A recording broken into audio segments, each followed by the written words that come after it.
Hello everyone, Miss Carrie here from Miss Carrie's Creations. Today I'm going to show you how to create an awesome scrapbook background using water reactive ink, stickers, cardstock, and a cut file. We are going to be working with cardstock today because most of you have this in your collection. I will be using the January collection from Hip Kit Club. Each month, a new collection of cardstock is designed to match the rest of the kit components. It has a beautiful texture on one side and a simple white and color pattern on the back. Each month, the pattern varies to match the kit components. Let's take a look at the cardstock cuts we're going to use today. In the center of this 12 by 12 cardstock, I have cut out a simple heart shape that's about 9.5 inches high. I'm not going to use the negative piece, but the pattern side would look great in the center of this page. My plan is to bring in this simple floral cut from the January Hip Kit collection and lays these in the center of the heart with a watercolor background. Now don't panic, because you all know that I'm not a huge mixed media person, so we're going to make this super simple. As I create today's project, I'll bring in a few additional supplies and I'll list those in the description below, along with a link to the January Hip Kit. Real quick, I do want to show you how to cut out the heart shape and size all the floral pieces with the Cricut. If you wish to skip ahead, you can move on to the watercolor portion of the video. To create the heart-shaped background, I've brought in a 12 by 12 square shape to my canvas, and I've layered a simple heart over the top. I'm going to duplicate this heart and pull it off to the side for a moment. Now I'm going to center that heart and subtract it from the square shape so that I have a place to lay out all the florals. I have already uploaded these onto my canvas and I'm going to ungroup the two images and start layering them over the heart. If you're one who enjoys cut files, subscribers of the Hip Kit Club have access to monthly collections and can download them free from the site.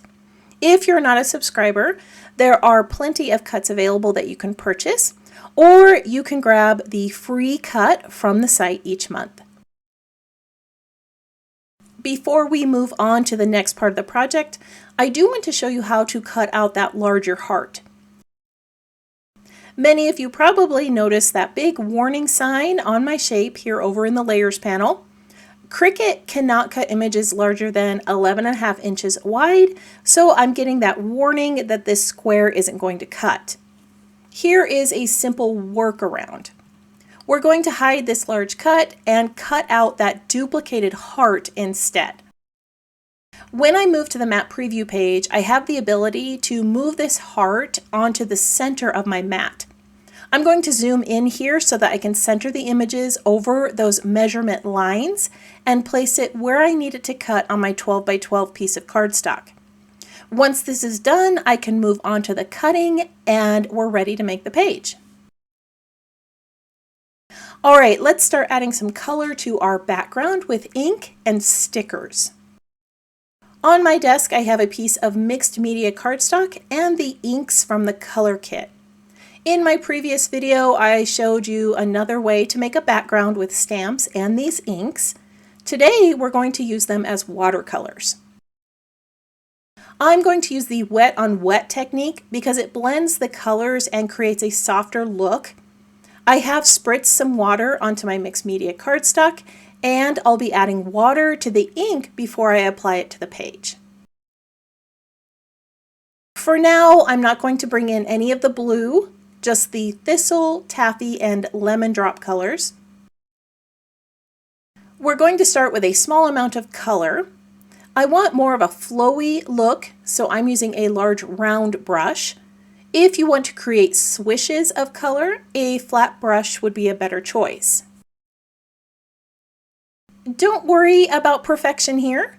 You're just adding color and letting those hues blend together as you add them to the page. I am taking into account where my photo is going to sit.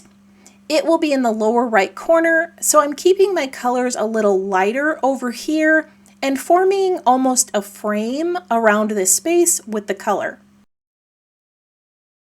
Now at first I didn't want to bring in any blue to the background because my cardstock frame is blue, but I realized that adding blue to the yellow would create a nice soft green, which is a color that I want to add to the page.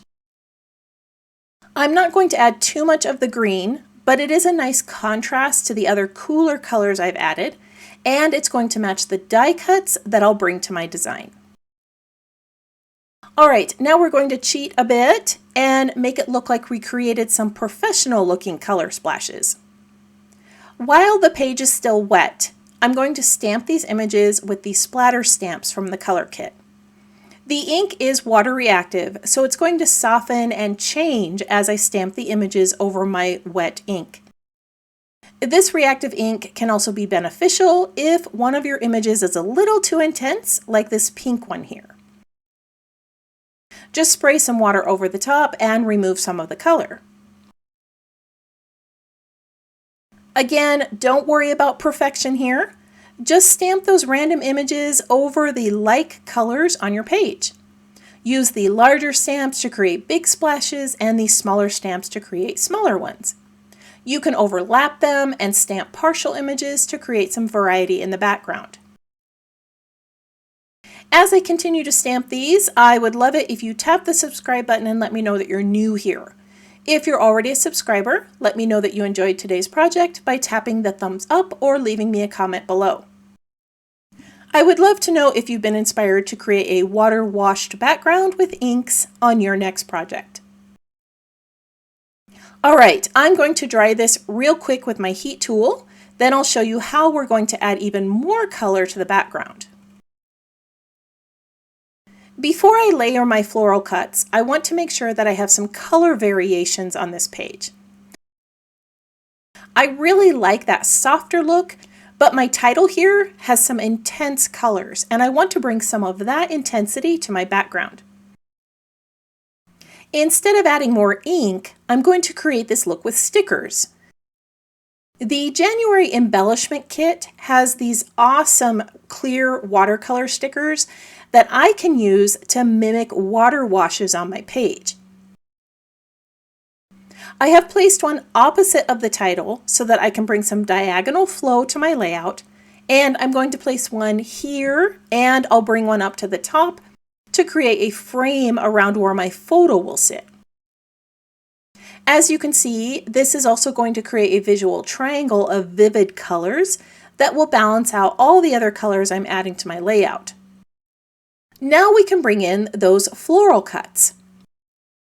Since I designed this in my Cricut application, I have pulled that up onto my computer and I'm using it as a reference for placement. It works a lot like a puzzle, placing images as close together as possible to fill in the space. So I went ahead and finished all of that off camera and adhered everything in place. It does look a bit messy with all those little pieces going off the edge. When you're trimming these, don't throw those pieces away because they're perfect for filling in some of your spaces like I did here. Once we place the heart over the top, you aren't even going to see that mess. Alright, I'm going to add a little bit of stitching, then I'll show you how the rest of the page comes together. Now I have to say, this turned out so much better than I expected. I'm going to bring this up to the camera because I didn't realize that those stickers have a little bit of shimmer in them. How lovely is that? I love how all those colors stand out behind the florals, and the deeper hues created with the stickers just make this pop. Around my heart, I added some embroidery stitching. These are daisy chains that I created with 4 strands of white embroidery thread. If you'd like to learn how to create these stitches, let me know in the comments and I'll post a short video for you. The memory I'm recording is such a precious one. Last Valentine's Day, our daughter and her husband adopted a rescue puppy that had been abandoned in a hotel room. This big heart and lovely florals are a perfect backdrop for this memory. I'm going to keep the layers simple. I've backed the photo with a softer blue cardstock, and I'm going to bring in some yellow with a chipboard frame and a purple tag. I might add a few more up here, but I want to make a pocket for that journal card first. Usually I just grab a piece of cardstock or a pocket die and cut out something that my tag can slide into. Make sure that the sides of this are adhered well and that the fold is burnished so that it doesn't create a bump behind your photo. Now, the most important thing to do is to make sure that this side of the pocket is adhered well to the back of your photo. You don't want that tag getting stuck in between the photo and the pocket. All right, now I just need to adhere everything in place around my photo. Earlier, I brought in a pink tag, but I've decided just add the black and white one. I want this tag to be a vertical element behind my photo, so I'm cutting it in two and I'm going to lay one half at the top and one at the base.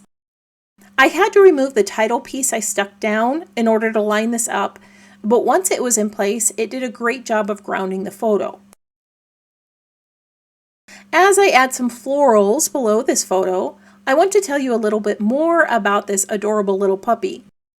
Our daughter was looking for a companion for the dog she already owns, and she had read a post about this one being abandoned.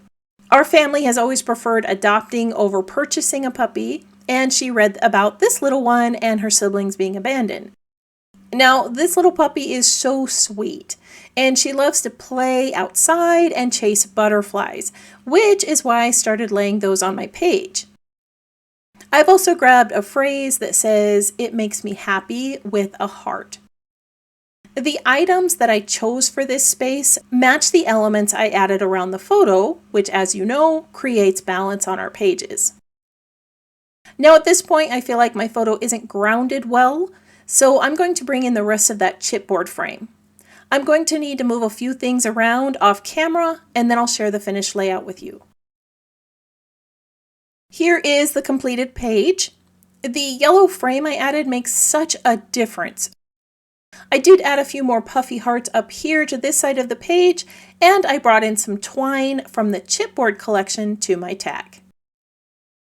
Today I shared a stunning background that you can create with your inks, stamps, stickers, and cut files. Most of the items I used today were part of the January Hip Kit collection. If you're a member of the Hip Kit Club, you can download those monthly cut file collections for free and save 15% on coordinating items, which ship free with your main kit. If you'd like to create this awesome background with the floral cut and inks in the color kits, or if you'd like to grab that embellishment kit and get those watercolor stickers, it's worth becoming a member. If you'd like to learn more, I've added details in the description below. I want to thank you for joining me for another scrapbook project. If you'd like to see more of my creations, you can visit my channel or follow Miss Carrie's Creations online. If you have any questions about this project or supplies listed below, feel free to leave me a comment. I hope you have a wonderful week, and I can't wait to see what you create.